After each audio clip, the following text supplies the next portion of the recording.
Let's talk about one of my favorite cards, the Nine of Pentacles. So, numerically, nine is a really great number. It is almost like a utopia type completion. It very much has an essence of the trinity of a trinity, mind, body, soul type vibes. The number nine is humanity planting fruit trees and returning back to nature. So when the number nine meets the Pentacles suit, we are looking at that utopic type completion of your physical world. I think a lot of people consider like the cards of like abundance to be like the Wheel of Fortune and the King and Queen of Pentacles, or maybe even the Ace of Pentacles. But this is like really the best card for abundance.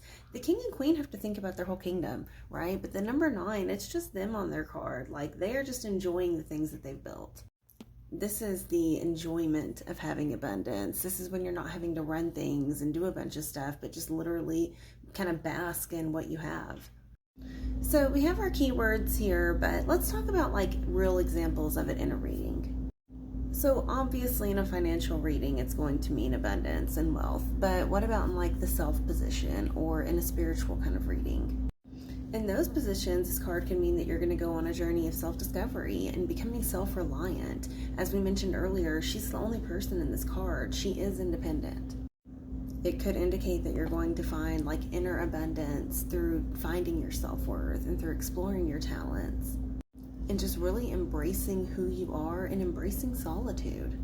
In the obstacle position, it could indicate that you're feeling pressure to conform to society's definition of success and wealth. Or maybe it could imply that you are kind of struggling to resist excessive indulgence in some of, life's luxuries. In a health reading, this could be a visual cue that maybe you need to be eating more fruits in your diet and kind of going a more natural path. I talk a lot more about all the different ways it could come out in a tarot reading, and I go really into the symbolism, like the imagery of this card, like into her attire and how this card could contribute to fashion. But I want to talk about the journal prompt before I run out of time because I think it's really great food for thought. So Plato says the greatest wealth is to live content with little, right? And minimalism also kind of preaches that being happy with less. And I want to ask you, does money buy happiness? Now I know that money can buy stability, and stability can really put you onto a different level of being able to enjoy life whenever you're out of fight or flight, but can it buy you fulfillment?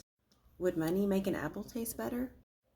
Would having a really big house full of a lot of things that you have to, take a lot of time to clean really make you happy? When was the last time that you felt fulfilled, and what were like the anchors to that? What needed to be there? What really gave you that fulfillment? All right, guys, go read the blog and get all the details on the card. And if you really want to embody the energy of this card, go get Luxury, part of my new tarot collection.